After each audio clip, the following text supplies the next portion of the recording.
दोस्तों नमस्कार। यह है मार्गदर्शन फॉर सिविल सर्विसेज। मैं अनुराग चौधरी। दोस्तों यूपी पीसीएस प्रारंभिक परीक्षा के लिए पिछले वर्षों के प्रश्न पत्रों के रिवीजन की श्रृंखला में आज हम यूपी पीसीएस प्रारंभिक परीक्षा 2017 के प्रश्न पत्र को हल करेंगे, जो आगामी यूपी पीसीएस प्रारंभिक परीक्षा में आपकी सफलता को सुनिश्चित करने में सहायक होगा। तो आइए शुरू करते हैं यूपी पीसीएस प्री 2017 का सामान्य अध्ययन का प्रथम प्रश्न पत्र। दोस्तों आज का जो ये प्रश्न पत्र है पीसीएस प्रारंभिक परीक्षा 2017 का, इसका पहले हम भारतीय इतिहास खंड से शुरू करते हैं। ऋग्वेद में कई परिच्छेदों में प्रयुक्त अघन्य शब्द किसको संदर्भित करता है? तो दोस्तों उत्तर है कि जो ऋग्वेद में कई जगह पर अघन्य शब्द है, ये गाय के लिए प्रयुक्त किया गया है। अगला प्रश्न है, निम्नलिखित में से किस शैलकृत गुफा में 11 सिरों के बोधिसत्व का अंकन मिलता है? तो ये कन्हेरी गुफा में जो है 11 सिरों वाले बोधिसत्व का अंकन मिलता है। अगला प्रश्न है, कुछ कथन है उस पर आपको विचार करना है। कथन एक है, पश्चिमी गोदावरी जिले के गुंटूपल्ली में आरंभिक चैत्यगृह और विहार चट्टानों को काटकर बनाए गए हैं। दूसरा है कि पूर्वी दक्कन के चैत्य और विहार साधारणतया चट्टानों को काटकर बनाए गए हैं। तो आपको बताना है कि इनमें से जो आपके ऑप्शन हैं केवल एक सही है, केवल दो सही है, एक, दो और दोनों सही हैं, न तो एक सही है और न दो सही है। तो ऑप्शन सी आपका सही उत्तर हो जाएगा, एक और दो दोनों सही हैं। पश्चिमी गोदावरी जिले में गुंटूपल्ली में 4वीं सदी ईसा पूर्व से 6वीं शताब्दी ईसा पूर्व तक चैत्य और विहारों का निर्माण के साक्ष्य मिले हैं और गुंटूपल्ली के आंध्र अजंता भी इनको कहा जाता है। और पूर्वी दक्कन के क्षेत्र में आंध्र प्रदेश, महाराष्ट्र और कर्नाटक के पूर्वी भाग शामिल हैं, जहां चट्टानों को काटकर चैत्य और विहार बनाए गए हैं, इनके साक्ष्य मिलते हैं। अगला प्रश्न देखिए, सूची 1 को सूची 2 से सुमेलित करना है। तीर्थंकर और उनसे संबंधित प्रतिमा लक्षण। तो देखिए तीर्थंकर और प्रतिमा लक्षण में जो सही मिलान होगा वो इस प्रकार से होगा। आदिनाथ का जो है वो है आपका वृषभ। दोस्तों आदिनाथ का जो चिन्ह है प्रतिमा लक्षण ये वृषभ है। मल्लीनाथ का जो है वो जल कलश है। इसके अलावा पार्श्वनाथ का सर्प है और शंभोनाथ का अश्व है। तो इस प्रकार से आप देख सकते हैं, आदिनाथ का वृषभ, मल्लीनाथ का जल कलश, पार्श्वनाथ का सर्प और शंभोनाथ का अश्व है। अगला प्रश्न है, बराबर पहाड़ी की गुफाओं के विषय में कौन सा एक सही नहीं है?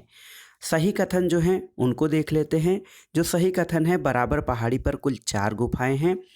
3 गुफाओं की दीवार पर अशोक के अभिलेख उत्कीर्ण हैं और ये अभिलेख इन गुफाओं को आजीविकों को समर्पित होने का उल्लेख करते हैं। और ये देखिए ऑप्शन डी जो दिया है कि ये अभिलेख ईसा पूर्व 6वीं शताब्दी के हैं, ये कथन गलत है। जो बराबर पहाड़ी है दोस्तों, दक्षिणी बिहार के गया जिले में बराबर पहाड़ी पर कुल 4 गुफाएं हैं। 3 गुफाओं की दीवारों पर अशोक के लेख उत्कीर्ण हैं और ये जो चट्टानों को काटकर बनाई गई गुफाएं हैं, इनका संबंध 3री शताब्दी से लेकर 2री शताब्दी ईसा पूर्व तक यानी मौर्य काल से है और इन गुफाओं में उत्कीर्ण अभिलेख 3री सदी ईसा पूर्व से संबंधित हैं, न कि 6वीं शताब्दी के। अगला प्रश्न है, 6वीं शताब्दी ईसा पूर्व का मत्स्य महाजनपद कहाँ स्थित था? दोस्तों मत्स्य महाजनपद जो था वो राजस्थान में स्थित था और बौद्ध ग्रंथ अंगुत्तर निकाय में और जैन ग्रंथ भगवती सूत्र में 6वीं शताब्दी ईसा पूर्व में 16 महाजनपदों की सूची मिलती है। मत्स्य महाजनपद आधुनिक राजस्थान में स्थित था। अगला प्रश्न, सूची 1 का सूची 2 से सुमेलन कराना है। देखिए पहला है गांधार कला। गांधार कला का जो संबंध है वो कुषाण से है, तो गांधार कला हो गया आपका कुषाण। जूनागढ़ शिलालेख जो है वो रुद्रदामन प्रथम से संबंधित है। मिलिंद पढ़ों को दोस्तों मिनांडर भी कहा जाता है, तो सी का हो जाएगा, 1 हो जाएगा। और इसके अलावा जो तक्षशिला लेख है वो पथिक का वर्णन उसमें किया गया है, तो सही उत्तर आपका ऑप्शन सी हो जाएगा। अगला प्रश्न देखते हैं, मध्यकालीन इतिहास से अकबर के शासनकाल में दक्कन में निम्नलिखित पद्धतियों में से कौन सा भू राजस्व प्रणाली का प्रचलित आधार था? ऑप्शन है कनकूट, हल की संख्या, जब्त और गल्लाबख्शी। तो अकबर के शासनकाल में दक्कन में यानी जो दक्षिणी भारत था वहाँ पर हल की संख्या के आधार पर राज्य को भू राजस्व का भुगतान किया जाता था। ऐसी व्यवस्था दक्कन में प्रचलित थी। अगला प्रश्न है, निम्न विदेशी यात्रियों में से किसने जहांगीर के शासनकाल में भारत में यात्रा की थी? तो याद रखिएगा दोस्तों, ऑप्शन है आपके father Anthony Monserrate, Francisco Pelsaert, Niccolo मनुक्की और फ्रैंकोइस बर्नियर। तो दोस्तों इसमें जो फ्रांसिस्को पल्सर्ट है इसने जहांगीर के शासनकाल में यात्रा की थी। डच ईस्ट इंडिया के अधिकारी फ्रांसिस्को पल्सर्ट 1591 या 1595 से 1630 का जन्म एंटवर्प बेल्जियम में हुआ था।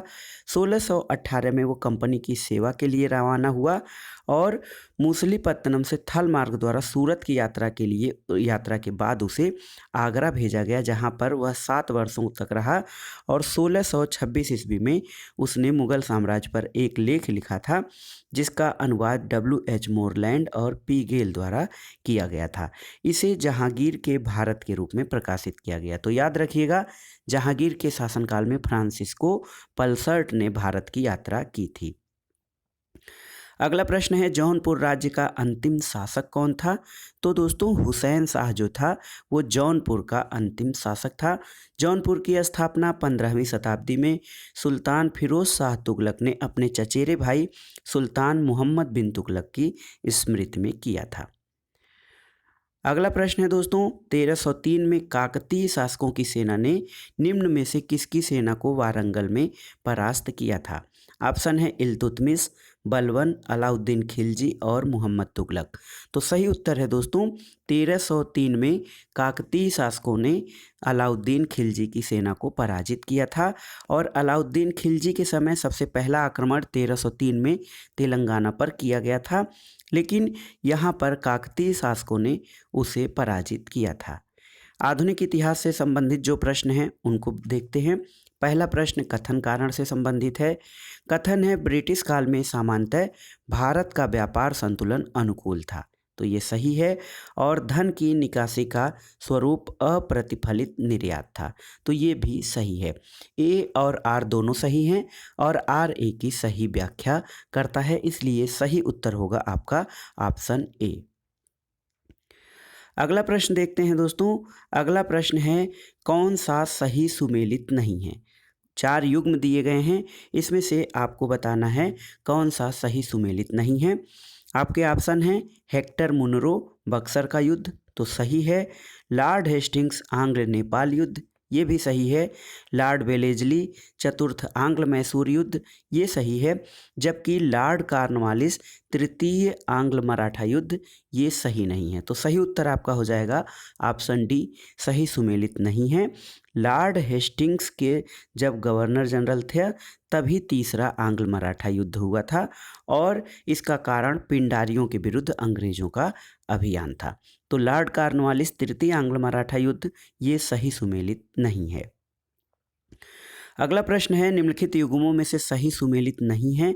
तो ये देखिए सही सुमेलित नहीं है, इसमें पावना विद्रोह 1873 दे रहे हैं, दक्कन किसान विद्रोह 1875, सन्यासी विद्रोह 1894 और कोल विद्रोह 1870। तो इस प्रश्न के उत्तर को दोस्तों आयोग द्वारा संशोधित उत्तर पत्रक में मूल्यांकन से बाहर कर दिया गया था, लेकिन आपकी जानकारी के लिए जो सही सन है पावना विद्रोह 1873 में, दक्कन किसान विद्रोह जो है वो 1875 में, सन्यासी विद्रोह जिस पर कि बंकिम चंद्र चटर्जी का आनंद मठ उपन्यास लिखा गया है, ये 1763 से 1800 ईस्वी में चला था और कोल विद्रोह जो था इसका समयकाल 1831-32 ईस्वी का है। तो इसमें से 2 ऑप्शन आपके सुमेलित नहीं हैं, इसलिए आयोग द्वारा इसे जो है उत्तर से बाहर कर दिया गया था। अगला प्रश्न है, किस समाज सुधारक ने 1826 के जूरी अधिनियम का घोर विरोध किया था? तो ये थे राजा राममोहन राय। राजा राममोहन राय ने जूरी अधिनियम का विरोध किया था। अगला प्रश्न है, निम्नलिखित में से किन स्थानों पर डचों ने अपने व्यापारिक अड्डे स्थापित किए थे।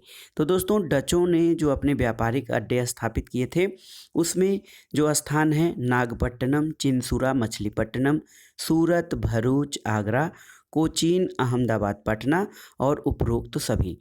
तो दोस्तों डच जो थे उन्होंने इन सभी स्थानों पर अपने व्यापारिक अड्डे स्थापित किए थे।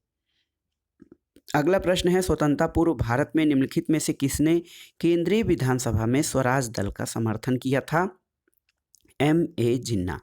मोहम्मद अली जिन्ना ने स्वतंत्रता पूर्व भारत में केंद्रीय विधानसभा में स्वराज दल का समर्थन किया था और 1923 के विधान परिषद चुनाव में सेंट्रल लेजिस्लेटिव असेंबली की 101 निर्वाचित सीटों में 42 पर स्वराज पार्टी की जीत हुई थी। मध्य प्रांत में इसे स्पष्ट बहुमत मिला था, बंगाल में ये बड़े दल के रूप में उभरे और बम्बई तथा संयुक्त प्रांत में भी इन्हें अच्छी सफलता मिली थी।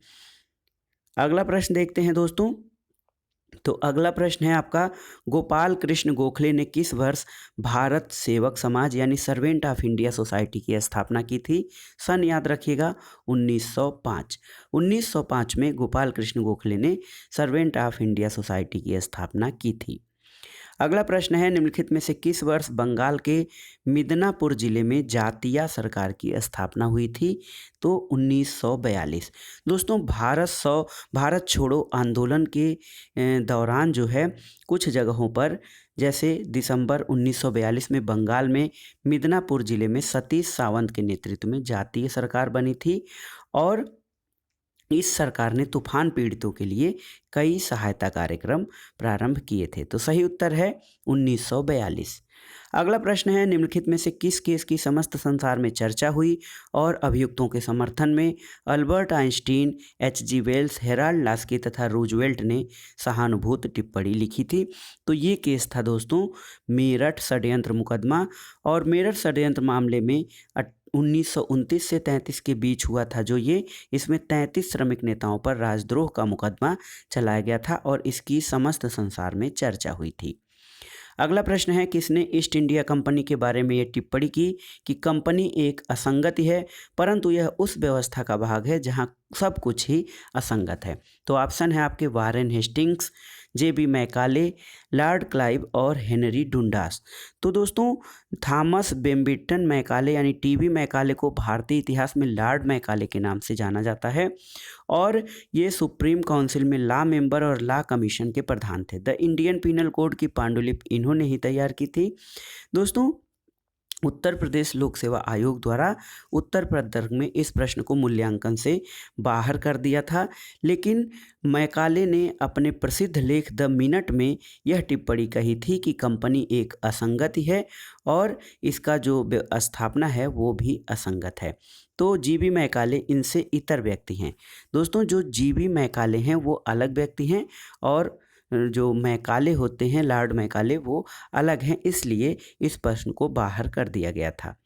अगला प्रश्न है, कुछ कूट हैं उनको प्रयोग करते हुए सही घटनाओं का कालानुक्रम से व्यवस्थित करना है। देखिए, रोलेट एक्ट के विरुद्ध सत्याग्रह, चंपारण सत्याग्रह, खेड़ा सत्याग्रह और अहमदाबाद मिल हड़ताल। तो देखिए दोस्तों सभी घटनाएं महात्मा गांधी के भारत वापसी के बाद हैं। जबरन नील की खेती के विरोध में चंपारण सत्याग्रह जो है 1917 में हुआ था। अहमदाबाद मिल मालिकों और मजदूरों का जो हड़ताल था वो 1918 में। इसके अलावा जो रोलेट एक्ट के विरुद्ध सत्याग्रह है 1919 में हुआ था और इस प्रकार से देखा जाए तो ये जो है आपका ऑप्शन ए सही उत्तर होगा। ऑप्शन ए सही उत्तर होगा। 2 4 3 1। तो सबसे पहले चंपारण, फिर अहमदाबाद, फिर खेड़ा किसान आंदोलन और उसके बाद रॉलेट एक्ट किसान आंदोलन। अब आइए देखते हैं भूगोल से संबंधित प्रश्न। सामान्य अध्ययन में भूगोल खंड बहुत ही महत्वपूर्ण है। सूची 1 को सूची 2 से सुमेलित करना है। देखिए, वन अनुसंधान संस्थान, भारतीय चारागाह और चारा अनुसंधान संस्थान, केंद्रीय शुष्क क्षेत्र अनुसंधान संस्थान और भारतीय कृषि अनुसंधान संस्थान। तो इसका सही सुमेलन आप इस प्रकार से कर सकते हैं। वन अनुसंधान संस्थान जो है वो देहरादून में स्थित है। भारतीय चारागाह और चारा अनुसंधान संस्थान झांसी में है। केंद्रीय शुष्क क्षेत्र अनुसंधान संस्थान जोधपुर में और भारतीय कृषि अनुसंधान संस्थान ICAR नई दिल्ली में स्थित है। अगला प्रश्न है, कुछ युग्म हैं पर्वतीय दर्रे और संबंधित राज्य, उसमें से आपको बताना है कौन सा सही सुमेलित नहीं है। देखिए, सिपकिला हिमाचल प्रदेश, ये सही सुमेलित है। बॉमडीला अरुणाचल प्रदेश में, ये सही सुमेलित है। नाथुला मेघालय, तो ये नाथुला मेघालय में नहीं जबकि सिक्किम में स्थित है। और जोजिला जम्मू और कश्मीर। तो सही उत्तर आपका हो जाएगा ऑप्शन सी, सही सुमेलित नहीं है। अगला प्रश्न है, भारत का सर्वाधिक गहराई वाला बंदरगाह कौन सा है। तो पारादीप बंदरगाह जो है वो सर्वाधिक गहराई वाला बंदरगाह है। अगला प्रश्न है दोस्तों, निम्नलिखित में से कौन सा विशालतम हिमनद है। तो ऑप्शन है आपके ससाइनी, गंगोत्री, जेमू और सियाचिन। तो दोस्तों सबसे बड़ा जो ग्लेशियर है इसमें वो है ऑप्शन डी, सियाचिन। सियाचिन को आयोग द्वारा जो है सबसे बड़ा ग्लेशियर माना गया है। अगला प्रश्न है, निम्नलिखित लोहा और इस्पात कारखानों में से कौन कच्चे माल क्षेत्र के समीप नहीं है। जमशेदपुर, राउरकेला, दुर्गापुर और सेलम। तो दोस्तों सेलम जो है, सेलम ये तमिलनाडु में स्थित है। सेलम तमिलनाडु में इस्पात संयंत्र के पास कच्चे माल की उपलब्धता नहीं है। और जो है आयोग द्वारा इस पत्र में जो इस प्रश्न का उत्तर विकल्प सी यानी दुर्गापुर को दिया गया था, लेकिन आप अगर जो सही ढंग से देखेंगे या विश्लेषण करेंगे तो सेलम जो है वो वहाँ पर कच्चे माल के क्षेत्र के नज़दीक नहीं है। अगला प्रश्न है, कर्क रेखा भारत के किन राज्यों से होकर गुजरती है। आपके ऑप्शन हैं गुजरात, छत्तीसगढ़, उत्तर प्रदेश और झारखंड। तो सही है दोस्तों, गुजरात, छत्तीसगढ़ और झारखंड से होकर गुजरती है, उसमें उत्तर प्रदेश शामिल नहीं है।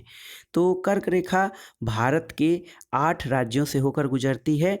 गुजरात, राजस्थान, मध्य प्रदेश, छत्तीसगढ़, झारखंड, पश्चिम बंगाल, त्रिपुरा और मिजोरम। अगला प्रश्न है, निम्नलिखित पहाड़ी जातियों का पश्चिम से पूर्व की ओर सही क्रम पहचानना है आपको। तो देखिए सही क्रम है गारो, खासी, जयंतिया और नागा। तो सी ऑप्शन आपका सही हो जाएगा। अगला प्रश्न है, कौन सा युग्म सही सुमेलित है। तो देखिए इडुक्की ताप विद्युत केंद्र, ये इडुक्की जो है तापीय शक्ति गृह कह रहे हैं। तो ये जो है इडुक्की दोस्तों ये जल विद्युत परियोजना है, न कि तापीय शक्ति केंद्र।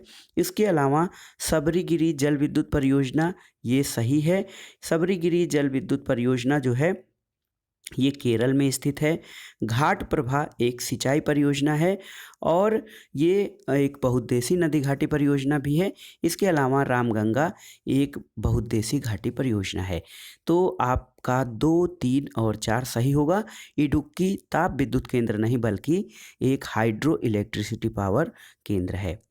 अगला प्रश्न है, सूची 1 का सूची 2 से सुमेलन करना है। इसमें कुछ जलप्रपात हैं और उनसे संबंधित नदियां हैं। तो आइए याद कर लीजिए। दूध सागर जलप्रपात जो है वो मांडवी नदी पर कर्नाटक और गोवा की सीमा पर। तो दूध सागर जलप्रपात मांडवी नदी पर कर्नाटक और गोवा की सीमा पर है। डुडुमा जलप्रपात मच्छकुंड, कोरापुट, उड़ीसा में स्थित है। गोकाक घाट प्रभा बेलगाम कर्नाटक में है। और जोग जलप्रपात आप जानते हैं शरावती नदी पर कर्नाटक में स्थित है। अगला प्रश्न है, निम्नलिखित शैल क्रमों में से कौन भारत का 90% से अधिक कोयला प्रदान करता है।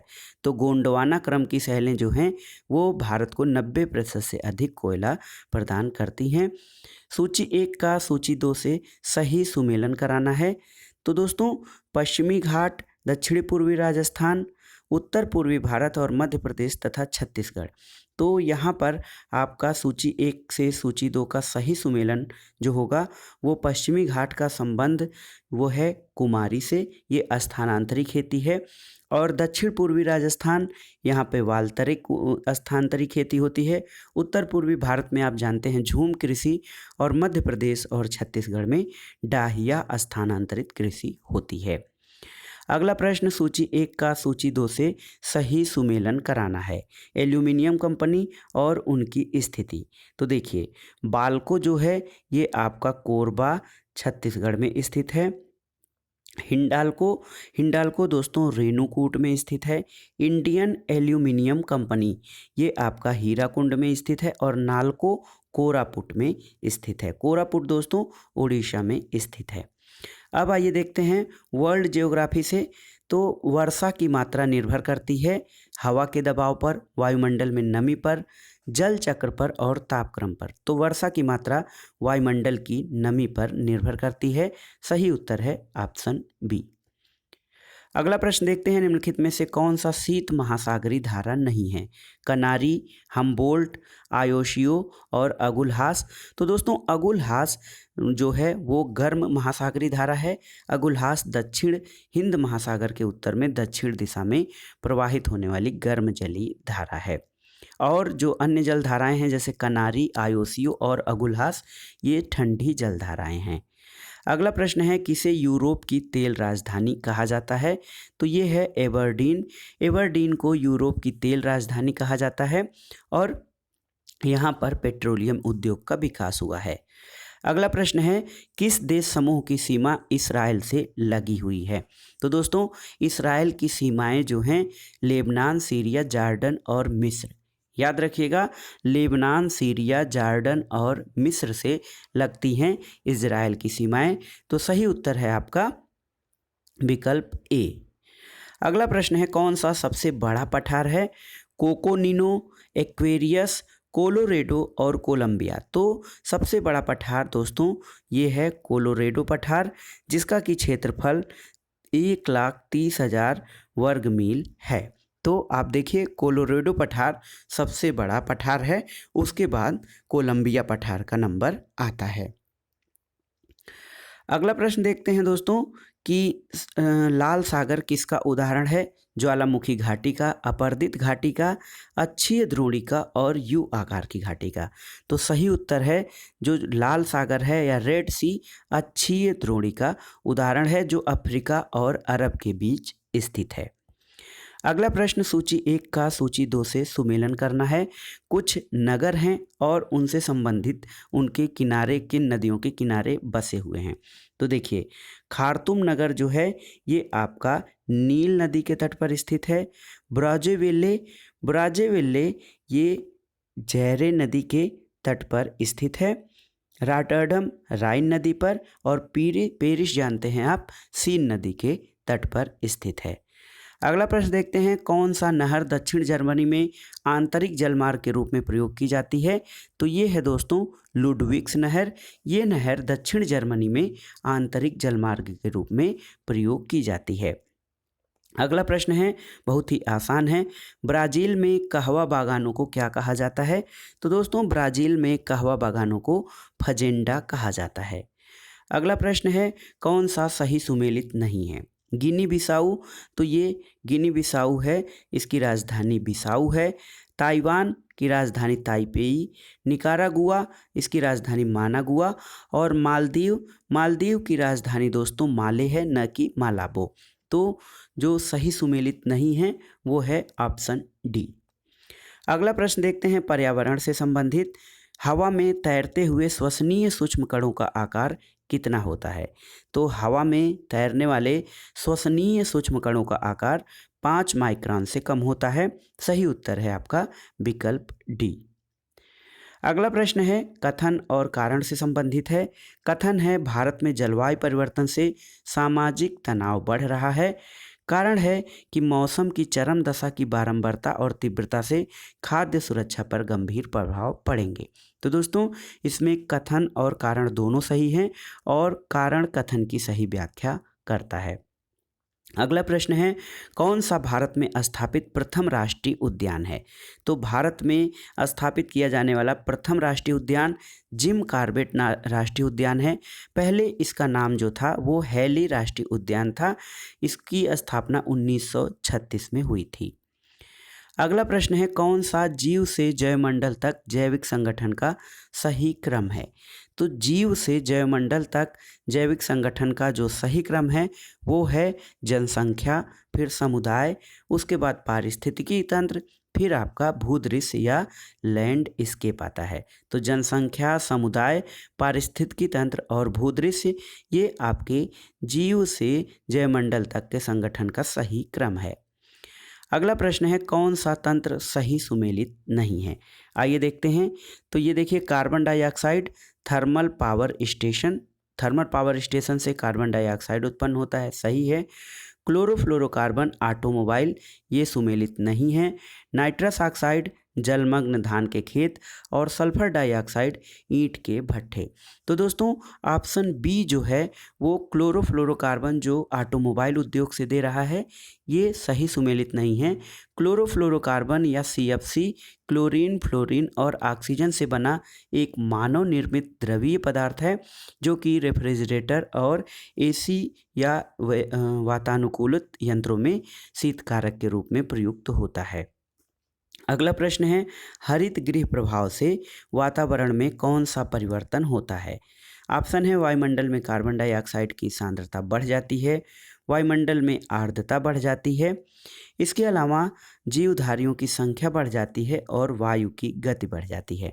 दोस्तों पृथ्वी के वातावरण में जो हरित गृह गैसें या ग्रीन हाउस गैस होती हैं, ये ऐसे आवरण की तरह कार्य करती हैं जिससे कि सूर्य से आने वाली लघु तरंग विकिरण प्रवाहित हो सकती है, लेकिन पृथ्वी से वापस जाने वाली दीर्घ तरंगें इसको पार नहीं कर पाती हैं, जिसके कारण पृथ्वी के वातावरण का तापमान बढ़ता जाता है और इस प्रक्रिया को ग्रीन हाउस इफेक्ट कहा जाता है। दोस्तों यहाँ पर ये कह रहा है कि वायुमंडल में कार्बन डाइऑक्साइड की सांद्रता में वृद्धि से ग्रीन हाउस प्रभाव पर सकारात्मक प्रभाव पड़ता है, लेकिन हरित गृह प्रभाव से कार्बन डाइऑक्साइड के सांद्रण में किसी सार्थक वृद्धि का प्रमाण नहीं मिला है। तो इस प्रकार से ये गलत है और विकल्प बी सही है, जो कह रहे हैं हरित गृह प्रभाव से वातावरण को गर्म होता है और वाष्पीकरण की प्रक्रिया तेज होती है जो वायुमंडल में आर्द्रता की मात्रा बढ़ाती है। लेकिन आयोग द्वारा इस प्रश्न को बाहर कर दिया गया है मूल्यांकन से। अगला प्रश्न है, सबके लिए सतत ऊर्जा दशक किसका पहल है? तो दोस्तों सबके लिए सतत ऊर्जा दशक ये UNO यानी संयुक्त राष्ट्र संघ का पहल है और संयुक्त राष्ट्र संघ द्वारा 2014 से 2024 के दशक को सभी के लिए सतत ऊर्जा दशक घोषित किया गया है। अगला प्रश्न है, कौन सा सही सुमेलित नहीं है? तो देखिए, पारा मिनीमाटा व्याधि का कारण रहा है, सही है। कैडमियम से इटाई रोग होता है, ये भी सही है। नाइट्रेट आयन से ब्लू बेबी सिंड्रोम होता है, जबकि फ्लोराइड आयन से अपच नहीं होता है। फ्लोराइड आयन जो है ये दांतों की बीमारी जिसे फ्लोरोसिस कहा जाता है इससे होता है और दांतों का बाह्य आवरण इनेमल प्रभावित होता है, दांतों में पीलापन आ जाता है। तो सही उत्तर है आपका ऑप्शन डी, सही सुमेलित नहीं है। अगला प्रश्न है, किसे वायुमंडल के प्राकृतिक संतुलन के लिए कार्बन डाइऑक्साइड की उपयुक्त सांद्रता मानी जाती है? तो सही उत्तर है आपका 0.03%। 0.03% जो है वो वायुमंडल में प्राकृतिक संतुलन के लिए कार्बन डाइऑक्साइड की जो है वो सुटेबल मात्रा है। अगला प्रश्न है, कौन सा सही सुमेलित नहीं है?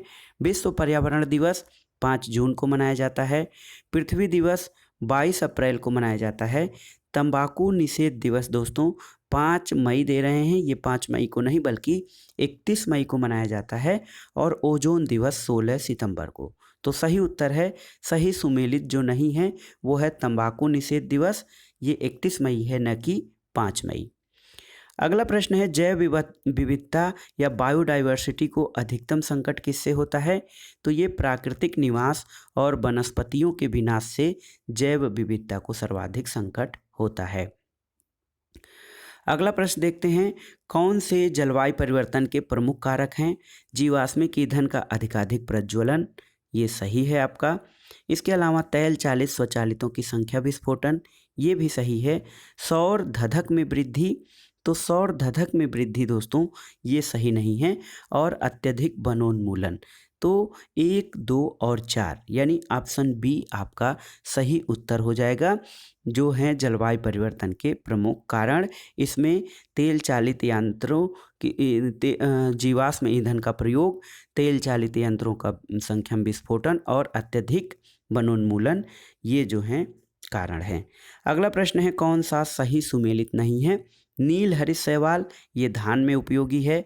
राइजोबियम लेग्यूमिनोसोरम मटर की जड़ों में पाया जाने वाला जीवाणु है। एजोटोबैक्टर गेहूं के लिए, और अजोलो जो है ये मक्का बता रहे हैं दोस्तों। एजोलो एनाबीना और नास्टाक नील हरित शैवाल ये धान की फसल में नाइट्रोजन स्थिरीकरण के लिए आवश्यक हैं, न कि मक्के में। तो इस प्रकार से जो है ये ऑप्शन डी आपका सही सुमेलित नहीं है। अगला प्रश्न है किस पारिस्थितिकी तंत्र में पौधों का जैविक पदार्थ अधिकतम होता है। तो ये होता है दोस्तों उष्णकटिबंधीय वर्षा वन। उष्णकटिबंधीय वर्षा वन या भूमध्य रेखीय वर्षा वन, यहाँ पर पौधों का जैविक पदार्थ अधिकतम होता है पतझड़ वन, शीतोष्ण पतझड़ वन या रेगिस्तानी झाड़ियों की तुलना में। अगला प्रश्न है भारत सरकार ने वन संरक्षण अधिनियम कब पारित किया। तो याद रखिएगा दोस्तों, वन संरक्षण अधिनियम 1980 में अधिनियमित किया गया था। सूची 1 का सूची 2 से सुमेलन कराना है। उष्णकटिबंधीय वन, शंकुधारी वन, कच्छ वनस्पति वन और पतझड़ वाले वनों में। तो दोस्तों उष्णकटिबंधीय वन जो हैं वो साइलेंट वैली में पाए जाते हैं। शंकु वृक्ष यानी पर्वतीय क्षेत्रों में हिमाचल प्रदेश में, और वनस्पति या कच्छ वनस्पति सुंदरवन डेल्टा में, और पतझड़ वाले वन राजस्थान में पाए जाते हैं। अगला प्रश्न है रानी झांसी समुद्री पार्क की स्थापना कब हुई थी। तो दोस्तों रानी झांसी समुद्री पार्क की स्थापना 1996 में अंडमान और निकोबार द्वीप समूह में की गई थी। अगला प्रश्न है निम्नलिखित ईंधनों में से कौन सा न्यूनतम पर्यावरणीय प्रदूषण उत्पन्न करता है। ऑप्शन है हाइड्रोजन, डीजल, मिट्टी का तेल और कोयला। तो हाइड्रोजन दोस्तों एक स्वच्छ ईंधन होता है और ये सबसे कम पर्यावरणीय प्रदूषण उत्पन्न करता है। अगला प्रश्न देखते हैं अब विज्ञान से। एक सुरंग में 100 वाट क्षमता वाले 5 बल्ब लगातार 20 घंटे तक जलाए जाते हैं, संपूर्ण विद्युत ऊर्जा कितनी होगी। तो दोस्तों 100 × 5 × 20 जब आप करेंगे तो ये हो जाएगा 10,000। तो कुल मिलाकर ये 10 यूनिट, 1000 यूनिट जो होता है ये हो जाएगा आपका 1 यूनिट। तो 10 यूनिट जो है वो बिजली खर्च होगी। अगला प्रश्न है यदि 100 ग्राम चीनी को आधा लीटर पानी में मिलाकर एक असंतृप्त चीनी का घोल तैयार किया जाए तो कौन सी भौतिक राशि नहीं बदलेगी। तो दोस्तों आयतन नहीं बदलेगा यदि 100 ग्राम चीनी को आधा लीटर पानी में मिलाकर जो है एक असंतृप्त चीनी का घोल तैयार किया जाए, क्योंकि चीनी पानी में घुली रहेगी और चीनी घुलने की संभावना रहेगी। लेकिन दोस्तों यहाँ पर जो उत्तर प्रदेश लोक सेवा आयोग द्वारा संशोधित उत्तर जो जारी किया गया था इसमें विकल्प ए यानी द्रव्यमान को सही माना गया था। तो यदि ये प्रश्न आगे आता है तो द्रव्यमान ही आप सही मानेंगे। अगला प्रश्न है मोबाइल चार्जर क्या होता है। तो मोबाइल चार्जर दोस्तों एक अपचाई ट्रांसफ़र होता है। अपचाई ट्रांसफ़र या स्टेप डाउन ट्रांसफ़र का मतलब ये होता है कि ये वोल्टेज घटाने का काम करता है। अगला प्रश्न देखते हैं एक कटा हुआ हीरा जगमगाहट के साथ क्यों चमकता है। तो इसका कारण है आप जानते हैं पूर्ण आंतरिक परावर्तन। अगला प्रश्न है टेलीविज़न दर्शक डिश एंटीना प्रयोग करते हुए बरसात में उपग्रह सिग्नल प्राप्त नहीं करते हैं, इसका कारण क्या होता है। तो इसका कारण होता है एंटीना छोटे होते हैं, वर्षा की बूंदें रेडियो तरंगों की ऊर्जा अवशोषित करती हैं, और तीसरा जो है देखिए वर्षा की बूंदें रेडियो तरंगों की ऊर्जा को मूल दिशा को विचलित कर देती हैं। तो सही उत्तर है ऑप्शन 1, 2, 3 तीनों सही हैं। अगला प्रश्न है कौन सा एक पदार्थ प्राकृतिक बहुलक है। ऑप्शन है बैकेलाइट, रेशम, केवलार और लेक्सान। तो सही उत्तर है दोस्तों रेशम जो होता है ये प्राकृतिक बहुलक है। ऊन, रेशम, चमड़ा ये सभी नेचुरल बहुलक के उदाहरण हैं। यूरिया क्या होता है? तो दोस्तों यूरिया एक नाइट्रोजन युक्त कार्बनिक यौगिक है। ऑप्शन ए आपका सही है। यूरिया एक नाइट्रोजन युक्त कार्बन यौगिक होता है। अगला प्रश्न है, एलपीजी सिलेंडर के रिसाव से उत्पन्न दुर्गंध किसकी होती है? तो ये है दोस्तों मिथाइल मरकप्टेन या इथाइल मरकप्टेन एक जो है पदार्थ मिलाया जाता है जिससे वो दुर्गंध देने लगती है, नहीं तो एलपीजी सिलेंडर का रिसाव का पता नहीं चलता। अगला प्रश्न है, किस जंतु में खुर नहीं पाए जाते हैं? हिरण, गीदड़, जेब्रा और घोड़ा। तो गीदड़ में खुर नहीं पाए जाते हैं जबकि हिरण, जेब्रा और घोड़ा में खुर पाए जाते हैं। फलों के मीठे स्वाद का कारण क्या है? दोस्तों फलों की शर्करा फ्रक्टोज होती है और यही इसके मीठे स्वाद का कारण होता है। अगला प्रश्न है, हार्मोन और उनके कार्य के रूप में कौन सा सही सुमेलित नहीं है? इंसुलिन का काम है रक्त शर्करा का नियंत्रण, मेलाटोनिन का काम है निद्रा का नियंत्रण, ऑक्सीटोसिन स्तन ग्रंथि से दुग्ध का निस्सारण किया जाता है और गैस्ट्रिन जो है ये रक्तचाप का नियमन, ये सही नहीं है। गैस्ट्रिन दोस्तों, गैस्ट्रिन का कार्य ये एक पेप्टाइड हार्मोन है।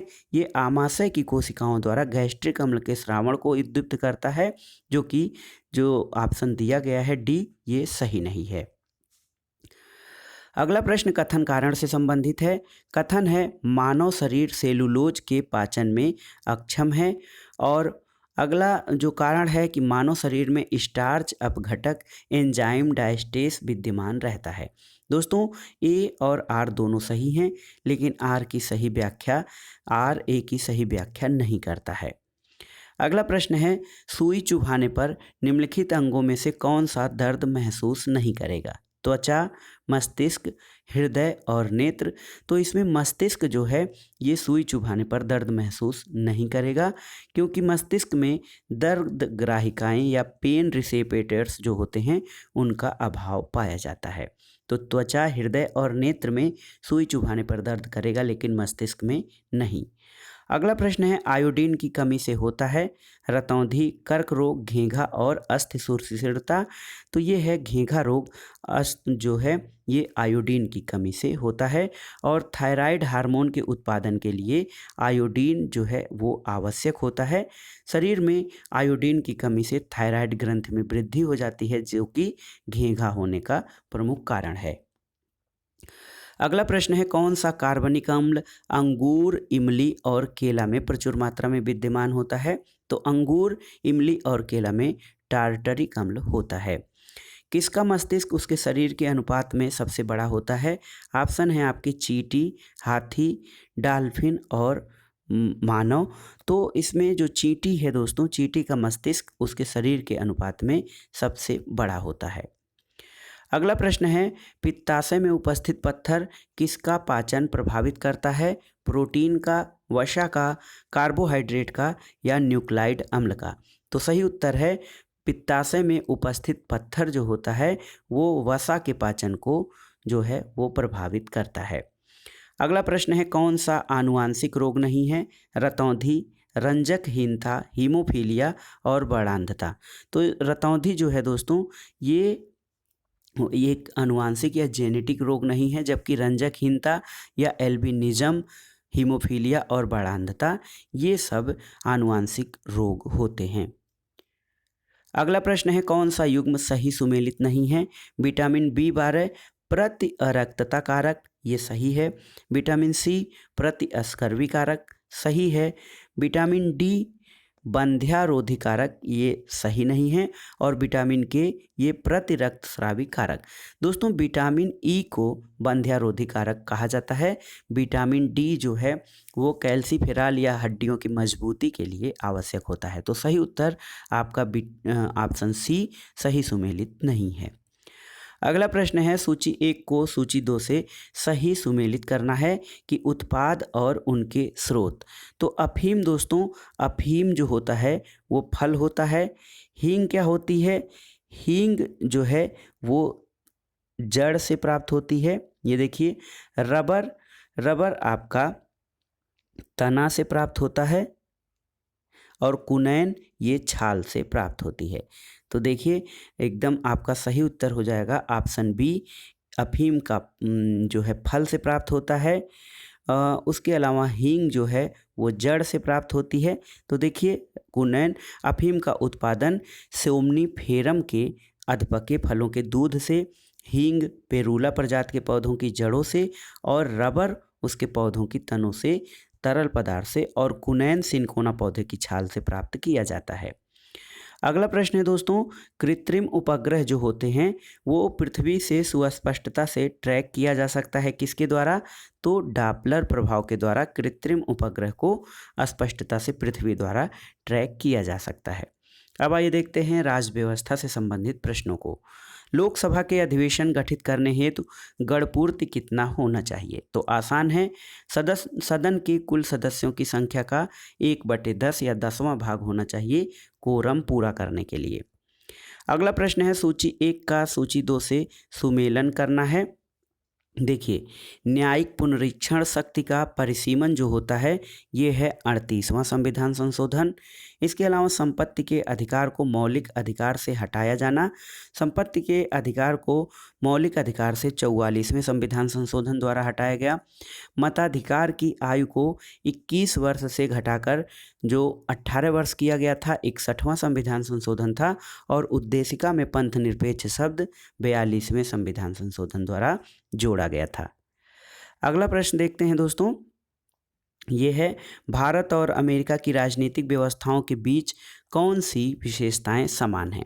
अवशिष्ट शक्तियां केंद्र के पास हैं, तो ये नहीं समान है। अवशिष्ट शक्तियाँ अमेरिका में राज्यों के पास हैं, अवशिष्ट शक्तियाँ राज्यों के पास हैं, तो ये भारत में नहीं है। भारत में अवशिष्ट शक्तियाँ केंद्र के पास है।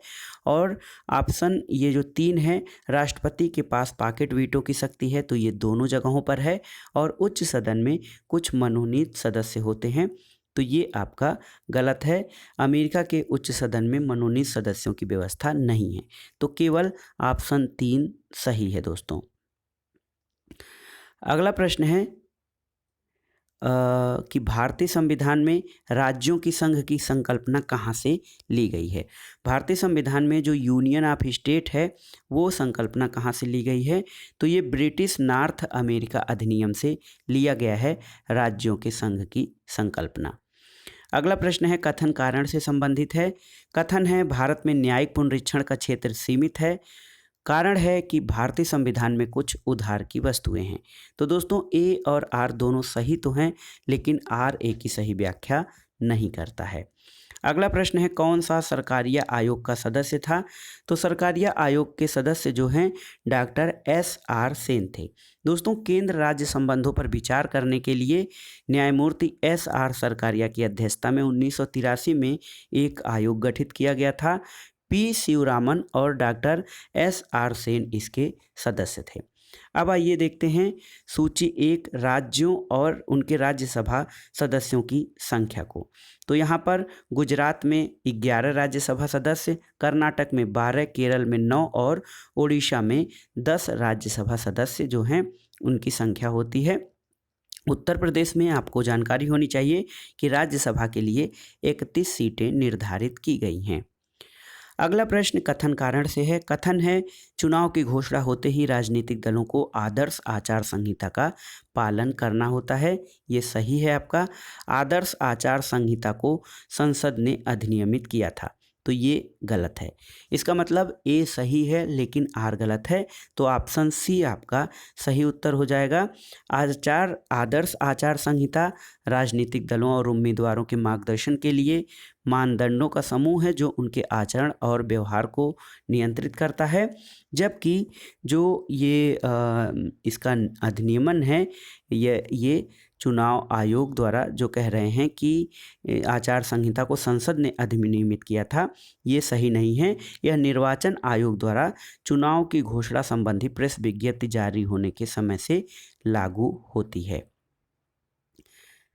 अगला प्रश्न है राज्यसभा का सर्वप्रथम गठन किस वर्ष हुआ था? ऑप्शन है आपके 1950, 1951, 1952 और 1953। तो सही उत्तर है राज्यसभा का सर्वप्रथम गठन जो है 1952 में हुआ था। 3 अप्रैल 1952 को हुआ था और इसकी पहली बैठक 13 मई 1952 को हुई थी। अगला प्रश्न है, कौन अंतर्राज्य परिषद गठन करने के लिए अधिकृत है? तो अंतर्राज्य परिषदों का गठन अनुच्छेद 263 के अंतर्गत होता है और इसके लिए राष्ट्रपति अधिकृत है। अगला प्रश्न है, कौन सही सुमेलित नहीं है? नीति निमोदन प्रस्ताव, बजट की मांगों को घटाकर 1 रुपया कर दिया जाए, सही है। मितव्ययिता प्रस्ताव, बजट की मांग से एक निर्दिष्ट राशि घटा दी जाए। सांकेतिक प्रस्ताव, बजट की मांग में से 100 रुपये कम कर दिए जाएं। और लेखानुदान जो ये दे रहे हैं, बजट मांगों को पूर्ण रूप से वित्तीय वर्ष के लिए पारित करना, ये गलत है। लेखानुदान यानी वोट ऑन अकाउंट क्या होता है दोस्तों? तो लेखानुदान बजट प्रस्तुतिकरण और बजट मांगों के सदन में पारित होने के बीच में जो प्रशासनिक व्यय होता है उसको पूरा करने के लिए लेखानुदान की मांग की जाती है। और अन्य शब्दों में ये बजट पारित होने के पहले अन्य खर्च के लिए, आवश्यकता पूर्ति के लिए एक अग्रिम मांग है। अगला प्रश्न है, भारतीय संविधान की तीसरी अनुसूची में क्या उपबंधित है? तो दोस्तों, संघ के मंत्री के लिए पद के शपथ का प्रारूप, सही है। उच्चतम न्यायालय के मुख्य न्यायाधीश द्वारा दी जाने वाली शपथ का प्रारूप, ये भी सही है। भारत के राष्ट्रपति के लिए दिए जाने वाले शपथ का प्रारूप नहीं है और संसद सदस्य द्वारा लिए जाने वाले शपथ का प्रारूप है। तो राज्य के मंत्री, उच्चतम न्यायालय के मुख्य न्यायाधीश और संसद के सदस्य द्वारा ली जाने वाली शपथ का प्रारूप जो है वो तीसरी अनुसूची में है। तो सही उत्तर है ऑप्शन सी, 1, 2 और 4। तो दोस्तों, तीसरी अनुसूची जो है शपथ या प्रतिज्ञान के प्रारूप से संबंधित है और तीसरी अनुसूची में कुल 8 प्रारूप दिए गए हैं। राष्ट्रपति द्वारा जो शपथ लिया जाता है उसका प्रारूप संविधान के अनुच्छेद 60 में दिया गया है, न कि अनुसूची 3 में। प्रोटेम स्पीकर सामान्यतः किसे नियुक्त किया जाता है? तो दोस्तों, प्रोटेम स्पीकर नवनिर्वाचित लोकसभा के वरिष्ठतम सदस्यों में से एक सदस्य को नियुक्त किया जाता है, जो कि नई लोकसभा के लिए सदस्यों का जो है शपथ और उनका शपथ प्रतिज्ञान और इसके लिए नए लोकसभा अध्यक्ष के चयन के लिए उसको प्रोटेम स्पीकर, जो कि नई लोकसभा द्वारा चुना गया वरिष्ठ सदस्य होता है, उसको चुना जाता है। अगला प्रश्न है, कौन सा संविधान के अनुच्छेद 21 के दायरे में नहीं आता है? तो दोस्तों, एक चिकित्सक द्वारा घायल को चिकित्सकीय सहायता, ये आता है। कार्यस्थल पर महिलाओं का लैंगिक उत्पीड़न, ये भी आता है। पानी की गुणवत्ता को दूषित करना, ये भी जीवन के अधिकार के दायरे में आता है, जबकि मृत्युदंड जो है वो अनुच्छेद 21 के दायरे में नहीं आता है। अगला प्रश्न है, कौन सा एक क्षेत्रीय परिषदों का लक्षण नहीं है? तो दोस्तों, यह एक संवैधानिक संस्था है। क्षेत्रीय परिषदों की स्थापना राज्यों के पुनर्गठन अधिनियम 1956 के अंतर्गत की गई है। यद्यपि चंडीगढ़ राज्य नहीं है, फिर भी एक क्षेत्रीय परिषद में शामिल किया गया है और यह एक परामर्शदात्री संस्था है। दोस्तों, क्षेत्रीय परिषद सांविधिक यानी स्टैच्यूटरी निकाय है, न कि संवैधानिक संस्था। इसलिए देखिए, ऑप्शन ए जो है ये सही नहीं है। संवैधानिक संस्था नहीं बल्कि एक सांविधिक निकाय होता है। अगला प्रश्न है, कथन और कारण से संबंधित, इस पर विचार करना है।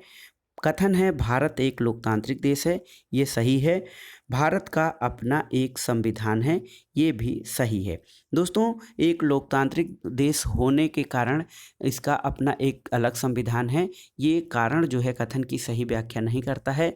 यद्यपि दोनों कथन और कारण दोनों सही हैं, लेकिन सही व्याख्या न करने के कारण आपका ऑप्शन बी सही हो जाएगा। अगला प्रश्न है, कौन संसद सदस्यों का सामूहिक विवेकाधिकार विशेषाधिकार नहीं है? तो ये है साक्षी के रूप में उपस्थिति से स्वतंत्रता जो है वो संसद सदस्यों का सामूहिक विशेषाधिकार नहीं है। चर्चा और प्रक्रिया, संसद के आंतरिक विषयों के संचालन का अधिकार और अपरिचितों को सदन से बाहर रखने का विशेषाधिकार, ये सब संसद सदस्यों का सामूहिक विशेषाधिकार होता है। अगला प्रश्न है कि निम्नलिखित कथनों पर विचार कीजिए और सही उत्तर का चुनाव कीजिए।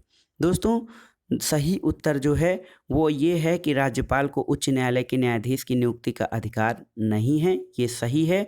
और उन्हें विधान परिषद में कुछ सदस्यों का जो है वो मनोनीत करने का अधिकार है, तो ये सही है। और देखिए, वह विधानमंडल का हिस्सा नहीं है, ये आपका गलत है, वो विधानमंडल का हिस्सा होता है और उसके पास कोई न्यायिक शक्ति नहीं है, ये भी गलत है। तो सही उत्तर है आपका 1 और 3। दोस्तों, राज्यपाल राज्य विधानमंडल का हिस्सा होता है और उसके पास न्यायिक शक्ति भी होती है। अगला प्रश्न है, राज्यसभा द्वारा संविधान के अनुच्छेद 249 के अंतर्गत पारित संकल्प जिसके द्वारा संसद को राज्य सूची के विषय पर राष्ट्रीय हित में विधि निर्मित करने की शक्ति है, वो प्रवृत्त रहेगा। तो ये दोस्तों 1 वर्ष से अधिक नहीं प्रवृत्त रहता है। अनुच्छेद 249 के अंतर्गत जो संकल्प संसद द्वारा राज्य सूची के विषय पर राष्ट्रीय हित में विधि निर्मित करने का जो अधिकार है वो 1 वर्ष से अधिक प्रवृत्त नहीं रहेगा। अगला प्रश्न है दोस्तों, अर्थव्यवस्था से जो हम करेंट क्वेश्चन हैं उनको छोड़ देते हैं। ये देखिए, समन्वित बाल विकास योजना के संदर्भ में कौन सी सेवा नहीं प्रदान होती है? तो इसमें ऑप्शन सी, बच्चों को निःशुल्क पुस्तकों और विद्यालय पोशाक वितरण जो है ये आयोग द्वारा माना गया है कि ये नहीं प्रदान किया जाता है। जबकि जो समन्वित बाल विकास प्रोग्राम है, सेवा है ICDS, इसमें अनुपूरक पोषण, प्रतिरक्षण, स्वास्थ्य जांच सेवाएं, स्कूली शिक्षा से पूर्व अनौपचारिक शिक्षा, पोषण और स्वास्थ्य संबंधी शिक्षा शामिल है। अगला प्रश्न देखते हैं, कौन सा सही सुमेलित नहीं है? तो उदय जो है विद्युत वितरण करने वाले कंपनियों का वित्त पोषण, हृदय विरासत वाले स्थलों का संरक्षण और पुनर्जीवन, अमृत जो है शहरों में मूलभूत संरचना और स्वच्छ भारत मिशन शुद्ध पेयजल, ये सही सुमेलित नहीं है। दोस्तों, स्वच्छ भारत मिशन का उद्देश्य जो है वो स्वच्छ भारत की स्थिति को प्राप्त करना है। इसमें केवल शुद्ध पेयजल की व्यवस्था नहीं बल्कि संपूर्ण भारत को स्वच्छ करने की बात की जाती है। अगला प्रश्न है, कुछ योजनाएं हैं उनको विचार करिए और उनको प्रारंभ होने के कालानुक्रम के अनुसार व्यवस्थित कीजिए। प्रधानमंत्री जन धन योजना दोस्तों ये 28 अगस्त 2014 को प्रारंभ की गई थी। Digital gender Atlas for advancing girl education in India 9 मार्च 1915 को, और प्रधानमंत्री सुरक्षा बीमा योजना 8 अप्रैल 15 को, और प्रधानमंत्री सुरक्षा बीमा योजना 9 मई 2015 को प्रारंभ की गई थी। तो इसका सही उत्तर हो जाएगा 1, 2, 4 और 3। बुलक कैपिटलिस्ट दोस्तों, बुल कैपिटलिस्ट या बैल पूंजीपति किसे कहा जाता है? उन किसानों को जिनके पास कुछ साधन तो हैं पर वो धनाढ्य नहीं हैं, ऐसी व्यवस्था को बुल कैपिटलिस्ट कहा जाता है। अगला प्रश्न है, कथन कारण से संबंधित है। कथन है, विश्व स्वास्थ्य संगठन यानी WHO के अनुसार 1993 में विश्व में 16.5 मिलियन मृत्यु छुआछूत की बीमारियों के कारण हुई थी। कारण है, स्वास्थ्य नियोजन के बिना नगरीकरण के कारण इस प्रकार की बीमारियां फैलती हैं। तो दोस्तों A और R दोनों सही हैं, लेकिन R A की सही व्याख्या नहीं करता है।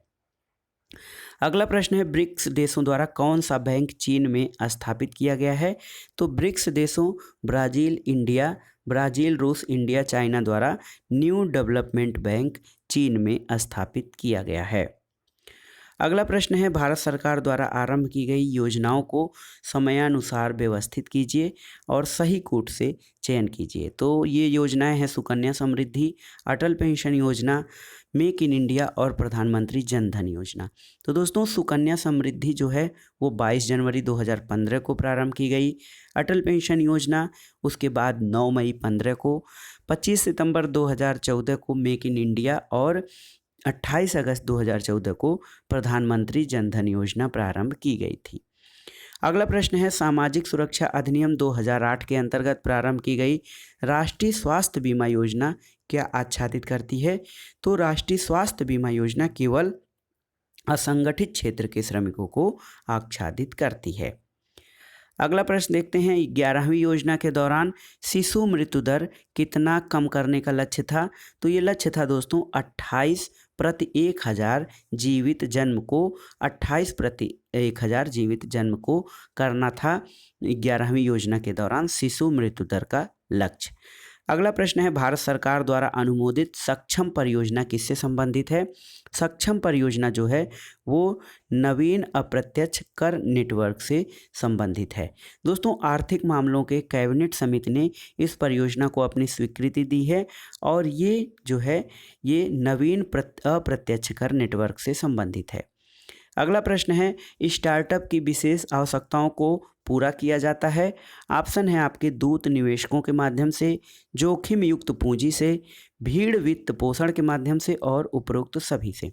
तो स्टार्टअप की विशेष आवश्यकताओं को उपरोक्त सभी से पूरा किया जाता है। अब आइए देखते हैं जनसंख्या और नगरीकरण संबंधी प्रश्न। प्रश्न है कि कौन एक राज्य आर्थिक दृष्टि से सबसे ऊपर किंतु लिंगानुपात के आधार पर सबसे नीचे है? तो सही उत्तर है हरियाणा। ऑप्शन है आपके मध्य प्रदेश, महाराष्ट्र, पश्चिम बंगाल और हरियाणा। तो इसमें हरियाणा जो है वो आर्थिक दृष्टि से ऊपर है, लेकिन जो लिंगानुपात यानी सेक्स रेशियो में सबसे नीचे है।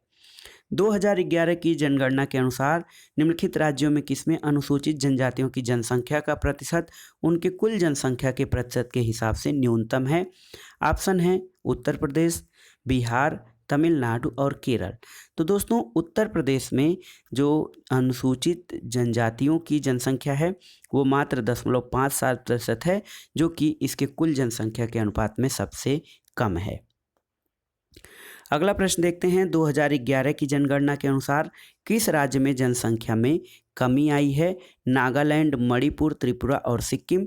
तो सही उत्तर है आपका नागालैंड। नागालैंड में 2001 की जनगणना के आधार पर 2011 की जनसंख्या में कमी आई है। अगला प्रश्न यूपी स्पेशल से संबंधित है।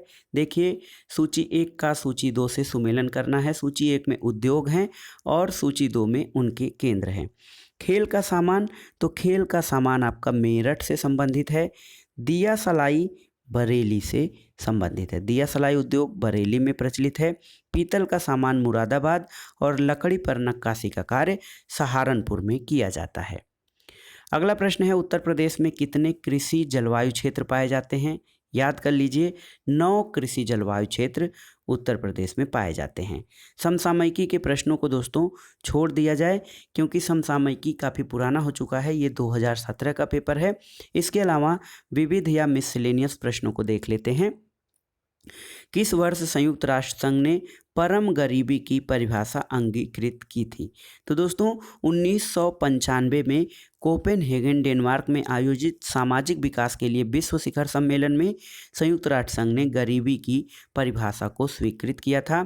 इसमें परम गरीबी या एब्सोल्यूट पावर और समग्र गरीबी यानी ओवरऑल पावर्टी की बात कही गई थी। तो सही उत्तर आपका है संयुक्त राष्ट्र संघ द्वारा एब्सोल्यूट पावर्टी की बात 1995 में की गई थी। अगला प्रश्न है, यूनेस्को के तत्वाधान में सामाजिक विकास पर प्रथम विश्व शिखर सम्मेलन कहाँ आयोजित किया गया था? तो यूनेस्को के तत्वाधान में सामाजिक विकास पर प्रथम शिखर सम्मेलन कोपेनहेगन में 6 से 12 मार्च 1995 में आयोजित किया गया था।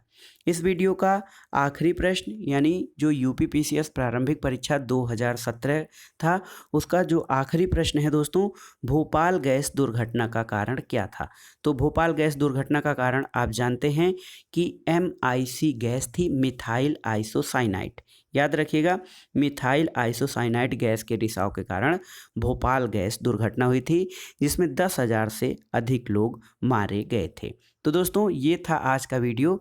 इसमें हमने यूपीपीसीएस प्रारंभिक परीक्षा के लिए पिछले वर्ष को प्रश्न पत्रों के रिवीजन में यूपीपीसीएस प्री 2017 के प्रश्न पत्र को पूरी तरह सॉल्व किया, और ये वीडियो आपके आगामी परीक्षाओं या यूपीपीसीएस द्वारा आयोजित की जाने वाली परीक्षाओं के लिए बहुत ही महत्वपूर्ण है। आप इसे तैयार कर लीजिएगा। वीडियो आपको कैसा लगा हमें कमेंट बॉक्स में ज़रूर बताइएगा। वीडियो को लाइक करें, शेयर करें और इस चैनल मार्गदर्शन फॉर सिविल सर्विसेज को सब्सक्राइब करें। वीडियो देखने के लिए धन्यवाद। नमस्कार दोस्तों।